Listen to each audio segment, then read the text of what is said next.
Jesús, mientras estuvo en la tierra, mientras caminaba,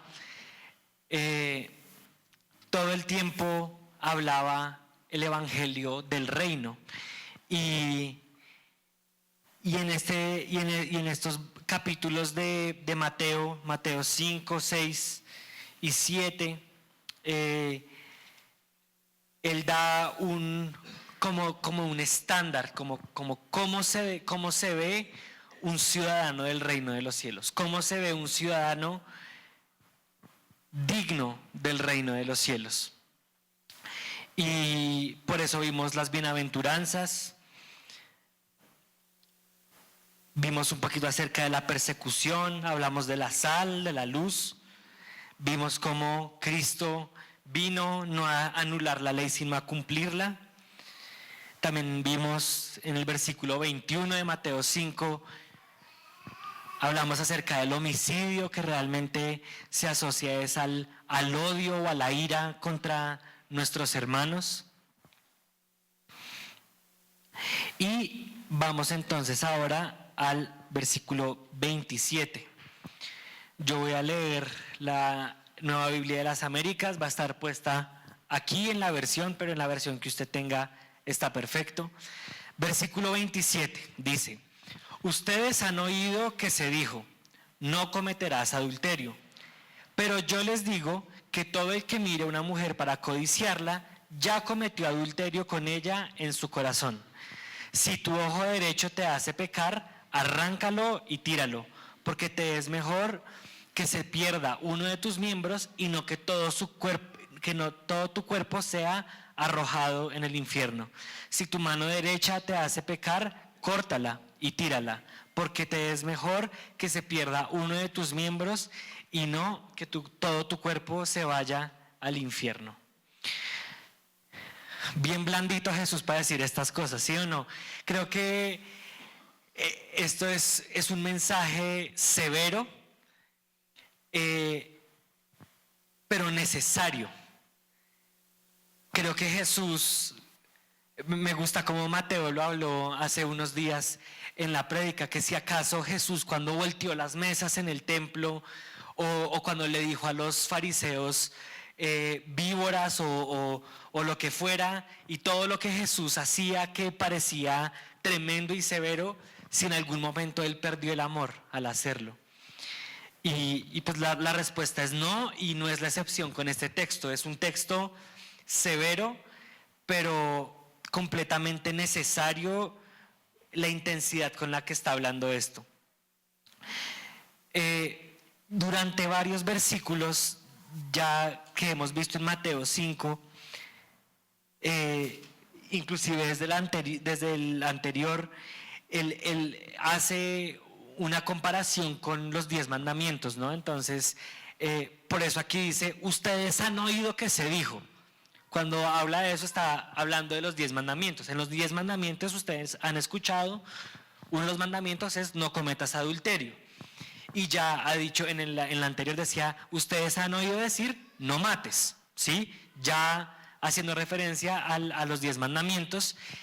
Y no los invalida de ninguna manera los 10 mandamientos, pero dice, pero yo les digo, o sea, a este mandamiento le vamos a sumar un pasito más o un tema adicional, porque se puede tornar fácil cumplir una ley, ¿sí? Pero mantener un carácter que no es un carácter del reino de los cielos. Por ejemplo, uno dice, ok, dice no cometas adulterio. Yo digo, bueno, pues yo no me he acostado con nadie que no sea mi esposa, pues no he cometido adulterio, no he pecado, todo bien, todo tranqui. Pero lo que Jesús está diciendo es, no es suficiente, ¿sí? Y ahí viene y habla y dice, yo les digo que todo el que mire una mujer para codiciarla, ya cometió adulterio con ella en su corazón. Estamos hablando de este carácter del reino de los cielos, y Jesús con el sermón del monte, cada vez que dice, pero yo les digo, él lo que quiere es ir más al corazón que acciones puntuales. Muchas veces nos enfrascamos en el hacer, ¿no? ¿Qué tengo que hacer? ¿Qué tengo que hacer yo? Acciones, hacer para entrar al reino de los cielos. Aunque no creemos en la fe por obras, sino por fe, y claro, las obras son importantes, pero nos podemos enfrascar en solo hacer y en intentar hacer cosas buenas. Pero Jesús nos muestra en el Sermón del Monte que Él está más interesado en el ser. ¿Quiénes somos? ¿Cuál es la profundidad de nuestro corazón? ¿Qué es lo que hay en nuestro corazón? Jesús tiene una intención puntual en que los ciudadanos del reino sean personas sin máscaras, personas libres de hipocresía. Porque, otra vez, usted puede, o en el caso de la prédica de la semana pasada, usted puede decir, yo no he matado a nadie, ¿sí? Pero es que no es suficiente. Usted puede que no haya ido a apuñalar a nadie o dispararle a alguien, pero usted sí, una y otra vez probablemente dijo, uy, lo odio, lo detesto, indio de mala clase, ¿no? Y la ofensa y el insulto y ese desgraciado y lo que sea. Y Jesús tiene un interés porque seamos libres de hipocresía, que no tengamos máscara, que seamos uno lo que decimos, lo que hablamos y lo que hacemos. Así que quiero empezar con estos primeros dos versículos, el 27 y el 28, que dice, ustedes han oído que se dijo, no cometerás adulterio, pero yo les digo que todo el que mire una mujer para codiciarla, ya cometió adulterio con ella en su corazón. Y me encanta que Jesús es completamente radical cuando se trata de la inmoralidad sexual. En esta versión habla de adulterio, pero hay otras versiones que dicen no cometas inmoralidad sexual. Pero habla de la radicalidad de esto. Así como el asesinato no comienza con la acción, con la puñalada, con el disparo, la inmoralidad sexual tampoco inicia acostándose con alguien. Ambas de estas cosas se gestan desde el interior. Son cosas que se conciben en el corazón y en la mente. La inmoralidad sexual no solo se comete por alguien que se acuesta con otra persona, sino por quien se proyecta mentalmente y consuma la situación. Esto a lo que nos lleva es a empezar a evaluar nuestro carácter. La inmoralidad sexual, más que una acción, empieza aquí. Y aunque en este pasaje habla puntualmente, digamos, acerca del hombre, porque dice que habla de un hombre con una mujer, esto obviamente aplica para las mujeres también. Y para empezar a mirar un poquito más de este tema, me gustaría que nos refiriéramos a dos ejemplos puntuales que hay en la Biblia, de los cuales podemos aprender lecciones muy importantes.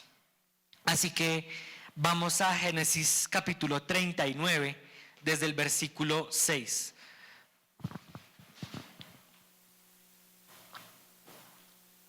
Una historia muy famosa que seguramente ustedes conocen. A mí me la contaron desde la escuela dominical, que era chiquito. Génesis capítulo 39, versículo 6. Dice, José, voy a leer en la Nueva Traducción Viviente. José era un joven muy apuesto y bien fornido. La esposa de Potifar pronto comenzó a mirarlo con deseos sexuales. Ven y acuéstate conmigo, le ordenó. Pero José se negó. Mire, le contestó, mi amo confía en mí y me puso a cargo de todo lo que hay en su casa. Nadie aquí tiene más autoridad que yo. Él no me ha negado nada con excepción de usted, porque usted es su esposa. ¿Cómo podría yo cometer semejante maldad?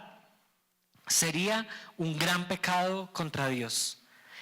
Día tras día ella seguía presionando a José, pero él se negaba a acostarse con ella y la evitaba tanto como podía. Cierto día, sin embargo, José entró a hacer su trabajo y no había nadie más allí. Ella llegó, lo agarró del manto y le ordenó: vamos, acuéstate conmigo. José se zafó de un tirón, pero dejó su manto en manos de ella al salir corriendo de la casa. Primera historia, muy interesante. Y vamos a la segunda historia. Segunda de Samuel, capítulo 11, versículos del 1 al 4.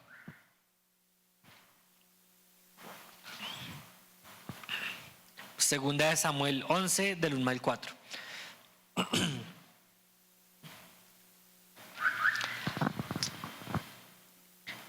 Versículo 1. Entonces todavía están buscando algunos, está bien. En la primavera, cuando los reyes suelen salir a la guerra, David envió a Joab al ejército israelita para pelear contra los amonitas. Destruyeron al ejército amonita y sitiaron la ciudad de Rabá. Sin embargo, David se quedó en Jerusalén. Una tarde, después del descanso de mediodía, David se levantó de la cama y subió a caminar por la azotea del palacio. Mientras miraba hacia la ciudad, vio una mujer de belleza singular que estaba bañándose. Luego envió a alguien para que averiguara quién era la mujer y le dijeron: es Betsabé, hija de Eliam y esposa de Urías el hitita. Así que David envió mensajeros para que la trajeran y cuando llegó al palacio se acostó con ella. Dos historias muy famosas acerca de personas que cayeron en el adulterio. Y aunque en uno, tenemos la historia de una adúltera que es la esposa de Potifar y un adúltero que es David. Y aunque en una historia vemos una historia de éxito frente al adulterio, en el caso de José, y en la otra vemos una no tan buena, hay unas lecciones muy importantes que podemos sacar de esto. Entonces quiero aterrizarles tres cosas puntuales que pasaron en ambas de estas historias. Si ustedes están notando, esas son tres cosas que tienen en común estas dos escenas. La primera, en ambas situaciones, los adúlteros buscaron estar solos y aislados.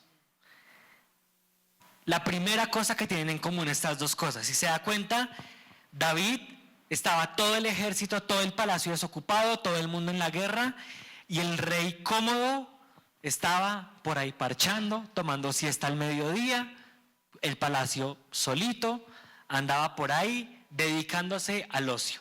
Estaba buscando estar solo, estaba solo. La esposa de Potifar esperó hasta que el palacio estuviera completamente solo y que José estuviera completamente solo para ir y buscarlo, acostarse con él. Así que de este primer punto, investiguemos un poquito qué pasó en esa situación y cómo podemos irlo trayendo a nuestro corazón.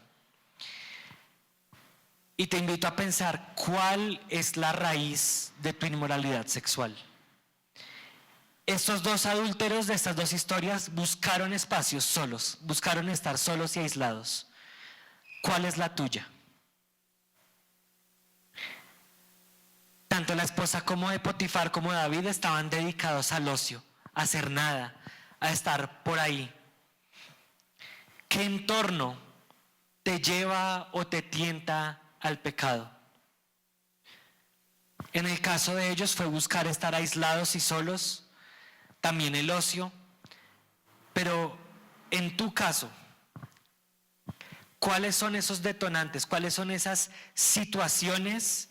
¿Cuáles son esos entornos que son peligrosos para ti?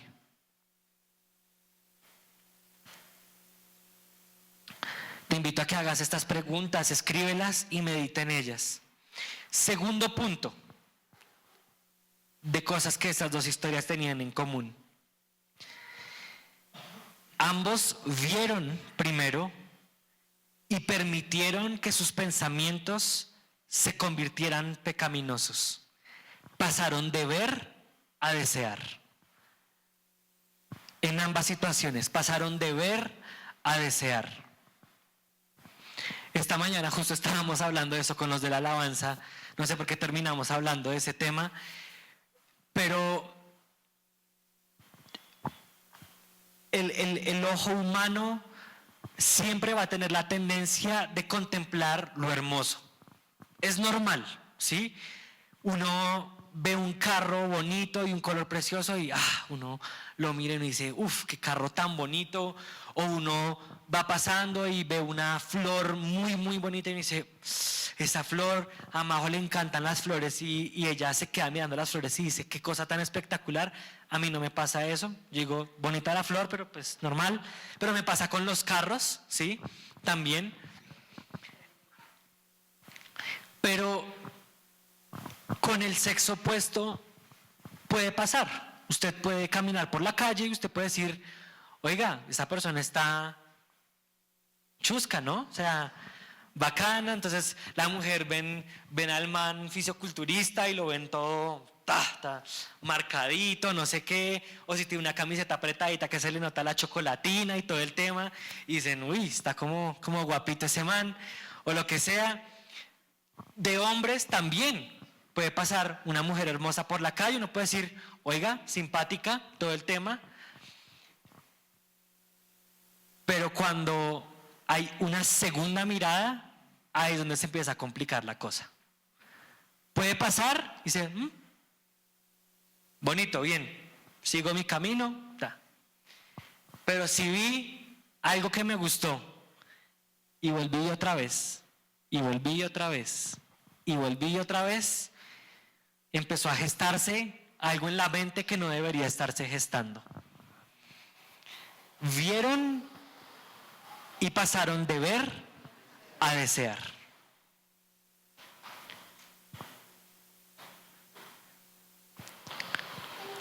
¿Cómo está nuestro dominio propio?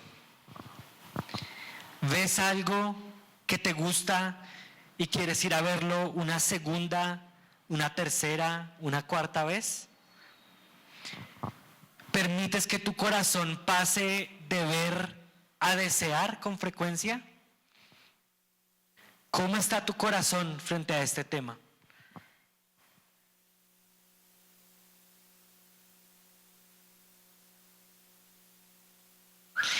Tercer punto que tenían en común, que esto ya es la tapa de la tapa, y es que ambos actuaron frente al deseo. Vieron, desearon y actuaron. Ambos hicieron estas tres cosas. Pasaron de ver a ver una segunda, una tercera vez y luego actuar frente a su deseo. Permites que tu corazón pase de desear a una acción. Y déjeme decirle que esa acción, porque pues esta mujer de Potifar estaba bien loquita, ¿no? O sea, de frente le gustó y le dijo, de una ven y acuéstate conmigo. O sea, eso fue de frente, de una, no escondió nada, se fue de frente a decirle, venga para acá. Pero no toca llegar a ese punto para tomar una acción. Muchas veces esa acción se puede ver tan sencilla como un mensaje de texto con una palabra extra cariñosa. Esa acción puede ser una picada de ojo. Esa acción puede ser un abrazo un poquito más largo de lo que uno debe. Esa acción puede ser intentar tocar la mano de la persona. Esa acción puede ser, no sé, ustedes saben, cada uno sabe cuáles son las mañas que tienen. ¿Cuáles son las mañas que tenemos? Me incluyo. Cada uno sabe cómo opera su cabeza, su forma de ser. Pero esa acción no tiene que ser ir a decirle a alguien, venga y acuéstese conmigo. Esa acción puede ser ese mensajito, ese cariño adicional. Así que empecemos a evaluar cómo estamos dejando pasar ese deseo a una acción. 3 cosas muy puntuales que podemos aprender de estas 2 historias. Pero si se da cuenta, el adulterio o la inmoralidad sexual no inició con el acto sexual. Empezó con ver. Y bueno, decimos, ok, no vivimos en un mundo perfecto, no vivimos como con los caballos con dos cositas aquí a los lados para no ver nada que tenemos a nuestro alrededor. Sí, o sea, no sé, si vamos a la playa, pues va a haber mujeres en vestido de baño, ¿sí? Si vamos a un gimnasio, va a estar ese man ahí fornido, bacano, ¿sí? No podemos salir de la realidad en la que vivimos, pero sí podemos escoger qué tanto vamos a dejar que el pecado empiece a permear nuestro corazón. Podemos elegir esa segunda o esa tercera vez que vemos. Podemos elegir qué mensaje mandar. Podemos elegir nuestras interacciones. Sobre eso sí tenemos control. Y la palabra dice que el Señor no nos ha dado espíritu de temor, sino de dominio propio. Así que podemos tener dominio propio frente a este tema. Y obviamente no quiero pasar a lo que sigue sin recalcar el espíritu de José en esta situación. 4 enseñanzas que podemos sacar de la vida de José. Y es que lo primero es que José, ante la tentación, se negó de forma radical. José se negó de forma radical. 2, que creo que es algo que todas las personas que han caído en adulterio, en fornicación o lo que sea, hasta después es que dicen, cuando ven todo lo que se desbarató, dicen, si tan solo hubiera medido lo que esto me iba a implicar. Y José lo midió. José dice,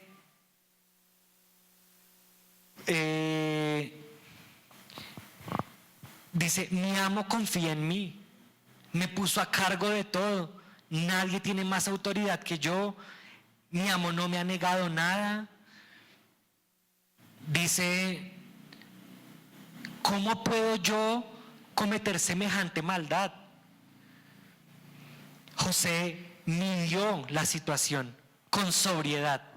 José midió la situación con sobriedad. 3, José reconoció la severidad del pecado. Él dice, si yo hago esto, pecaría contra Dios, pecaría contra mi amo. Él midió la severidad del pecado. Y por último, que es lo que más me gusta de todo esto, es que José, ante la insistencia de la tentación, huye. Salió corriendo. Me encanta cómo dice esta versión, la traducción viviente, se zafó. Se zafó. Dice, se zafó de un tirón y dejó el manto en manos de ella y salió corriendo. Me encanta. ¿Cómo estamos nosotros con ese espíritu de José? Cuando viene la tentación, de una, salimos corriendo.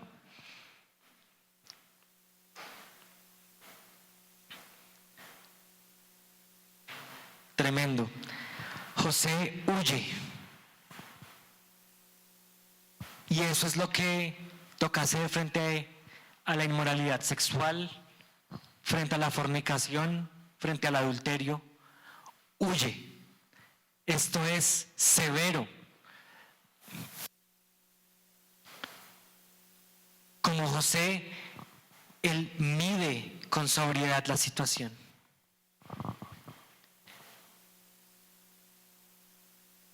Seguramente la gente cuando adultera o fornica no se imaginan que su familia se iba a desbaratar como se desbarató.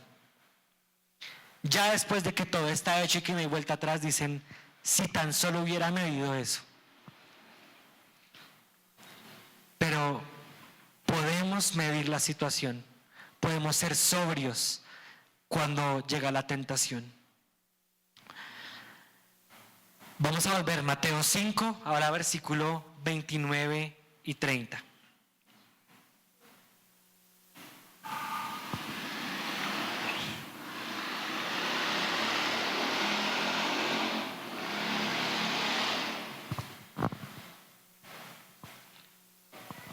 Si tu ojo derecho te hace pecar, arráncalo y tíralo, porque te es mejor que se pierda uno de tus miembros y no que todo tu cuerpo sea arrojado al infierno. Si tu mano derecha te hace pecar, córtatela y tírala, porque te es mejor que se pierda uno de tus miembros y no que todo tu cuerpo vaya al infierno. No falta recalcar que esto es una hipérbole, ¿no? O sea, esto es una forma de lenguaje que Jesús está usando para darle severidad al asunto, ¿sí? No estamos hablando que verdaderamente vamos a buscar un chuzo y nos vamos a sacar un ojo. Pero es lo que es el ejemplo que Jesús está dando para entender la profundidad y la severidad de esto. Y no sé si recuerdan hace unos meses en una prédica que hice que se llamaba Vistiéndonos para la boda, que hablaba acerca de cómo Jesús dice una y otra vez que nadie te haga tropezar, cuidado de no tropezar, y usa una palabra en griego muy puntual que es escandalizo.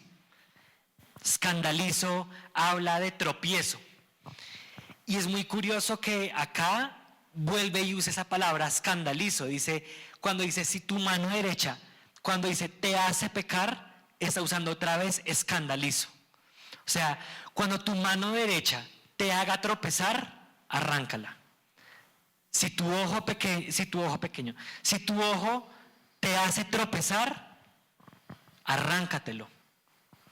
Cuando está hablando de que te hace pecar, es que te hace tropezar.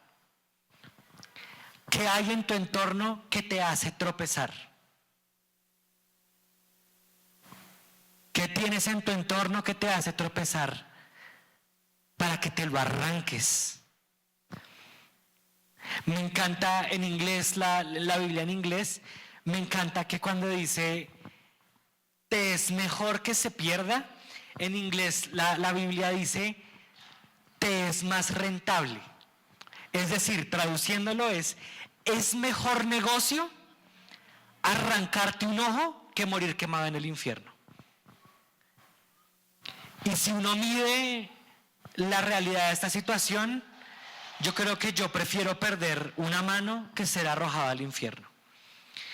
Y aunque no nos vamos a mutilar ni a sacar los ojos unos a otros ni demás, lo que Jesús quiere decir aquí es: no hay nada en esta vida que no valga la pena sacrificar para mantenerse puro.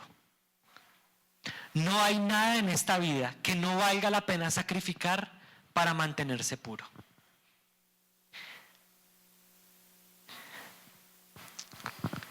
Algunos de ustedes saben, pero yo fui adicto a la pornografía por más de 10 años durante el colegio y la universidad.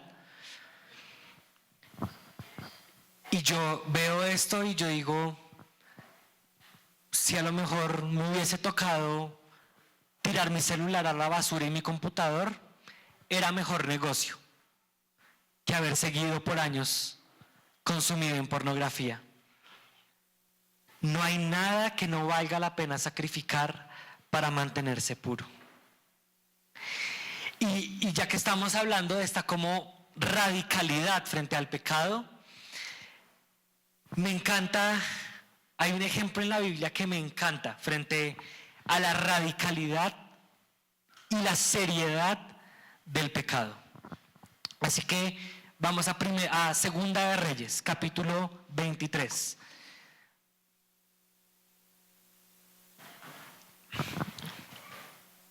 Es un poquito largo este pasaje, vamos a leer 16 versículos, pero acompáñenme, es muy importante leer esto porque tiene una historia tremenda. Un poquito del contexto de este versículo que vamos a leer, de este pasaje, es que estamos en la época del rey Josías. El rey Josías llegó al gobierno teniendo solo 8 años de edad y en un momento de su gobierno, bueno, Jerusalén estaba en la mala de la mala, Jerusalén estaba contaminada por completo por otros dioses, por otras religiones, por falsos maestros. Jerusalén estaba en un punto muy, muy bajo, moralmente, espiritualmente. Jerusalén estaba en una situación terrible. Y en medio de todo esto aparece la ley, aparece los rollos donde está la ley. Segunda de Reyes 23. Entonces el rey convocó a todos los ancianos de Judá y de Jerusalén. Luego subió al templo del Señor junto con todos los habitantes de Judá y de Jerusalén, acompañado por los sacerdotes y los profetas. Toda la gente, desde el menos importante hasta el más importante. Allí el rey les leyó todo el libro del pacto que se había encontrado en el templo del Señor. El rey tomó su lugar de autoridad junto a la columna y renovó el pacto en presencia del Señor. Me encanta esto. Se comprometió a obedecer al Señor cumpliendo sus mandatos, leyes y decretos con todo el corazón y con toda el alma. De esta manera confirmó todas las condiciones del pacto que estaban escritas en el rollo. Y toda la gente se comprometió con el pacto. Seguidamente, entonces, leyeron la ley, se dieron cuenta de la gravedad de lo que estaba sucediendo en Jerusalén y terminaron de leer, se comprometieron y enseguida el rey dio instrucciones al sumo sacerdote Hilcías, a los sacerdotes del segundo rango y a los porteros del templo para que se quitaran del templo del Señor todos los objetos que se usaban para rendir culto a Baal, a Acera y a todos los poderes de los cielos. El rey hizo quemar todas estas cosas fuera de Jerusalén, en las terrazas del Valle Cedrón, y llevó las cenizas a Betel. Eliminó todos los sacerdotes idólatras que habían sido nombrados por los reyes anteriores de Judá. Versículo 6. El rey quitó del templo del Señor el poste dedicado a la diosa Acera y lo llevó afuera de Jerusalén al Valle Cedrón, donde lo quemó. Luego molió las cenizas del poste hasta hacerlas polvo y tiró el polvo sobre las tumbas de la gente. También derribó las habitaciones de los prostitutos y las prostitutas de los santuarios paganos ubicados dentro del templo, donde las mujeres tejían mantos dedicados a la diosa Acera. Versículo 8, profanó los santuarios paganos. Versículo 11, quemó los carros de guerra dedicados al sol. Versículo 12, derribó los altares, destruyó los altares, los hizo añicos y esparció las cenizas de los pedazos en el Valle Cedrón. Versículo 14, destruyó las columnas sagradas y derribó los postes de la diosa Acera. Versículo 15, derribó el altar, quemó el santuario y lo molió hasta convertirlo en cenizas.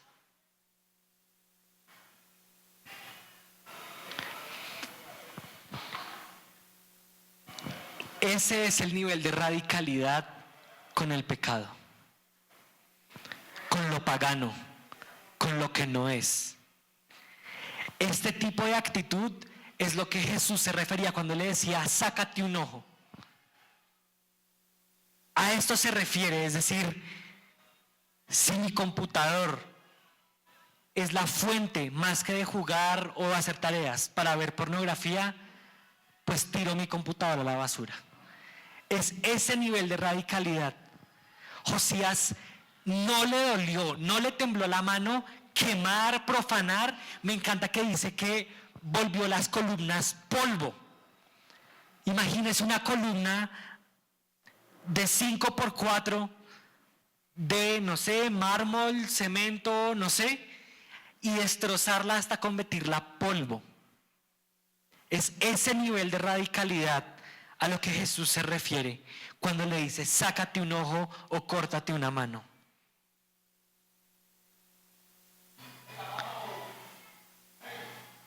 No sé ustedes, pero empieza a cobrar un nuevo nivel de seriedad este tema de la inmoralidad sexual, ¿no? Es algo que pasamos tan a ligera muchas veces. Primera de Corintios 6, versículo 12.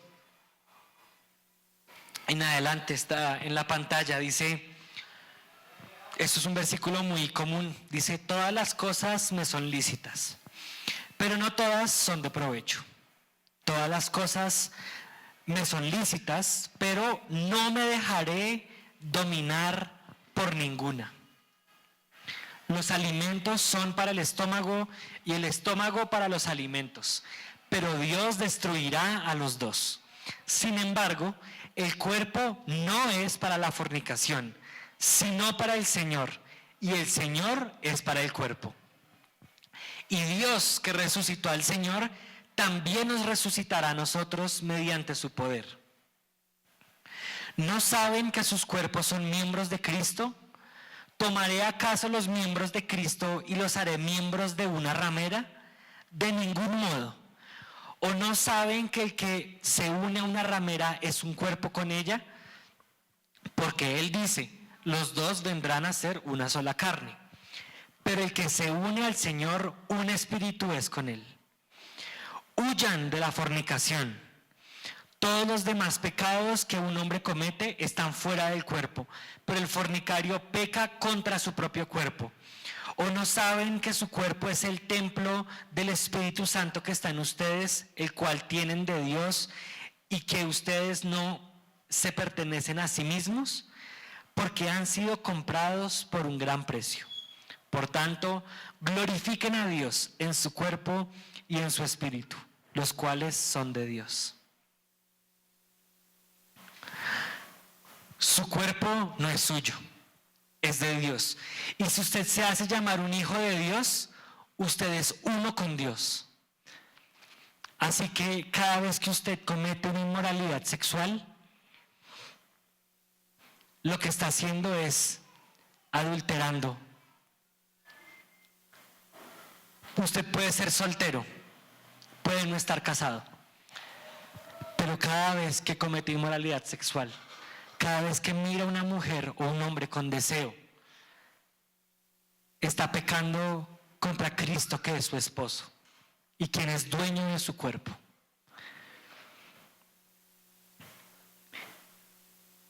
Leyendo esto, solo pensaba en José otra vez. Él entendió esto. Él huyó porque él sabía que quedarse ahí iba a pecar contra su propio cuerpo, que iba a pecar contra Dios mismo.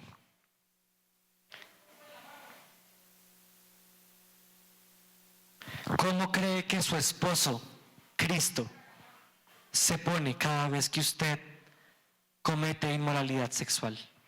Cada vez que usted mira esa segunda o esa tercera vez. ¿Cómo cree que Cristo se pone cuando lo ve a usted? O más bien se lo pongo así. ¿Cómo cree que se pone Cristo cuando usted lleva a Cristo y se sienta en un computador a ver pornografía? Porque Cristo está en todas partes. Él es omnipresente, Él está con usted, Él habita dentro suyo. Cada vez que usted se sienta frente a un computador o a un celular a ver pornografía, o cada vez que usted se va a algún lugar y empieza a ver una mujer con deseo, se le olvida que Jesús está ahí al lado suyo mirando lo que usted está haciendo. ¿Cómo cree que se pone Cristo su esposo cuando usted tiene este comportamiento?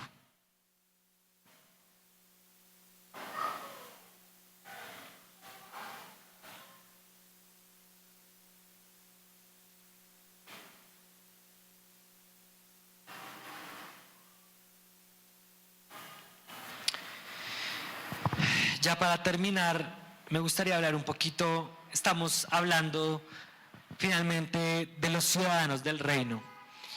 Y como ya saben, el reino está entre nosotros, pero está por venir también. Nos espera una eternidad con Cristo. Nos espera vivir la plenitud del reino de los cielos. Y quiero volver y recalcar lo que les había comentado ahorita de esta palabra escandalizo. Me encanta que cuando Jesús le va a hablar a sus discípulos acerca de los tiempos venideros en Mateo 24, que le dicen, bueno Jesús, ¿y cuándo va a suceder todo esto? Lo primero que dice es que nadie los engañe. No empieza a decir, no, sí, es que va a venir y entonces la tribu. No, lo primero que dice es que nadie los engañe. Y estudiando esto, escuché una estadística que es una locura y es, vale bolas a esto. El 85% de las personas entre los 15 años y los 50 años, el 85% de las personas piensan que es un peor crimen no reciclar que ver pornografía. El 85% de las personas piensan que es peor, que es más pecado no reciclar que ver pornografía. Estamos en medio de una generación que llama a lo malo bueno. Estamos en medio de una generación con un declive moral cada vez peor. ¿Nos sorprende? No mucho, está escrito en la Biblia. Son profecías que se están cumpliendo. Pero estamos hablando de la cultura del reino, del carácter del reino de los cielos. Así que déjenme leerles Apocalipsis capítulo 22, versículo 6. Dice, y me dijo, estas palabras son fieles y verdaderas. El Señor, el Dios de los espíritus de los profetas, envió a su ángel para mostrar a sus siervos las cosas que han de suceder enseguida. Por tanto, yo vengo pronto. Bienaventurado el que guarda las palabras de la profecía de este libro. Yo, Juan, soy el que oyó y vio estas cosas. Y cuando oí y vi, me postré a adorar a los pies del ángel que me mostró estas cosas. Y me dijo, no hagas eso.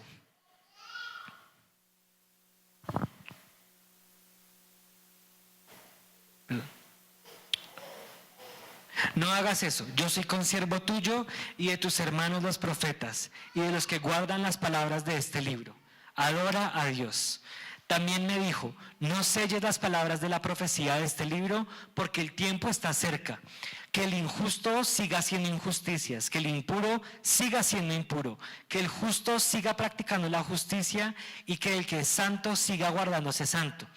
Por tanto, yo vengo pronto, mi recompensa está conmigo para recompensar a cada uno según su obra. Yo soy el alfa y el omega, el primero y el último, el principio y el fin. 14. Bienaventurados los que lavan sus vestiduras para tener derecho al árbol de la vida y para entrar por las puertas de la ciudad. Afuera están los perros, los hechiceros, los inmorales, los asesinos, los idólatras y todo el que ama y practica la mentira.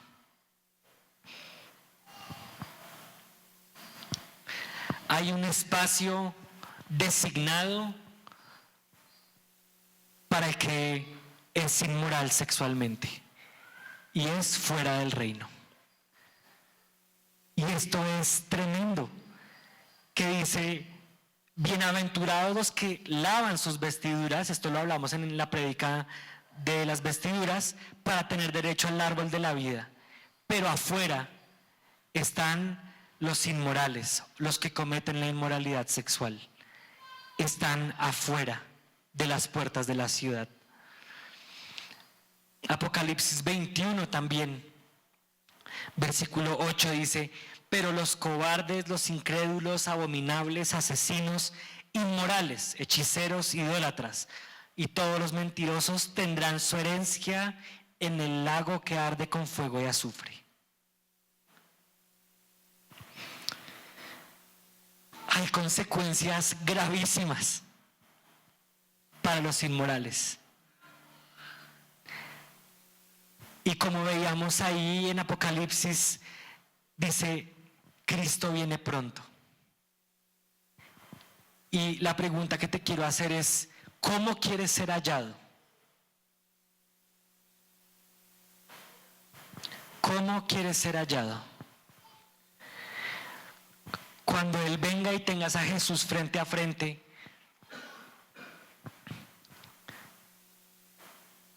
¿cómo te quieres presentar delante de Jesús? Diciéndole: me lavé mis vestiduras, estoy aquí puro. O que te diga: tú no, inmoral, tú vas afuera de las puertas de la ciudad. Esto es tremendo, esto es severo. Pero más allá de un mensaje de condenación, esto es un mensaje a la sobriedad, a tener cuidado, a tratar el pecado sexual como algo severo, como algo verdaderamente que tiene un peso verdaderamente fuerte.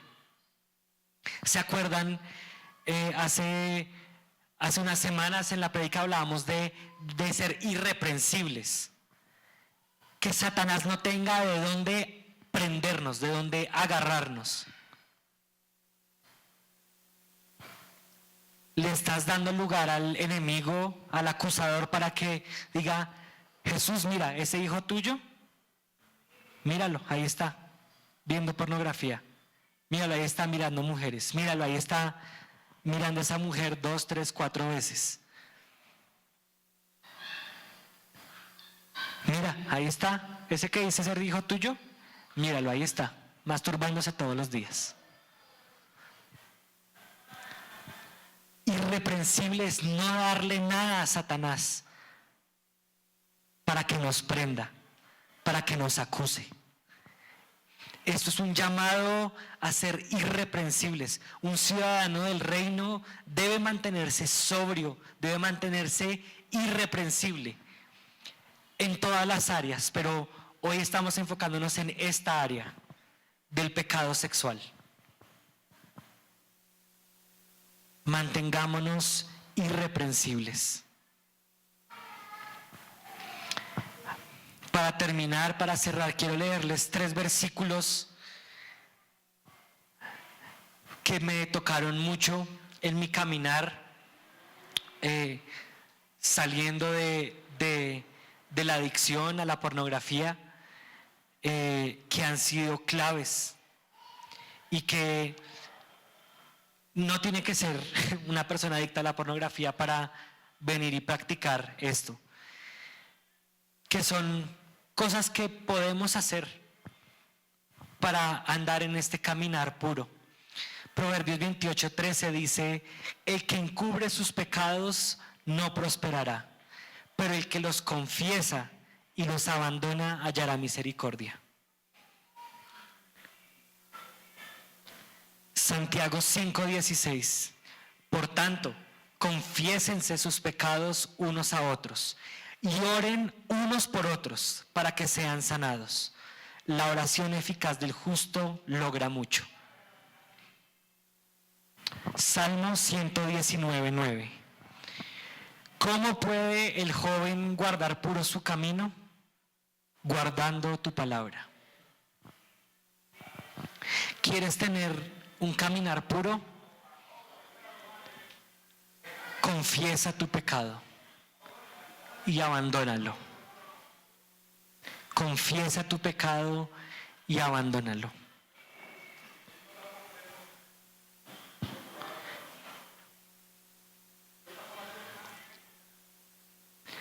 Si en su vida no es una práctica frecuente confesar su pecado, hay algo que usted tiene que empezar a pensar.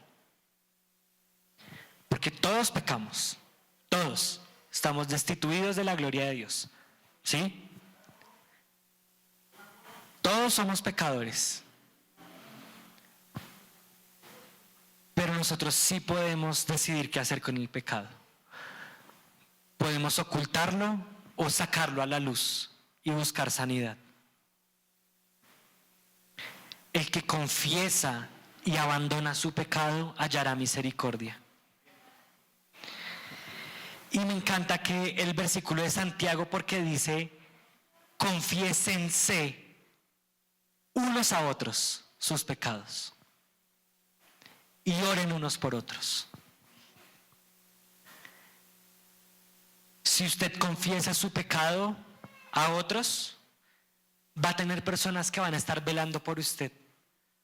Va a tener personas que van a estar orando por usted. Es decir, voy a orar para que esta persona se mantenga puro. Voy a orar para que esta persona no caiga en tentación. Voy a orar para que esta persona camine en rectitud. Si nos confesamos el pecado uno a otro, puede decir, bueno, listo. Tal persona, digamos, te voy a poner de ejemplo, pero Adrián viene y me confiesa un pecado. Puedo llamarlo y darle seguimiento. Adriancho, ¿cómo vas con esto? Adriancho, sé que estás luchando con esto. ¿Cómo va la cosa? ¿Sí? Pero eso es algo que no podemos hacer solos. Por eso dice que nos confesemos nuestros pecados unos a otros, para que sean sanados.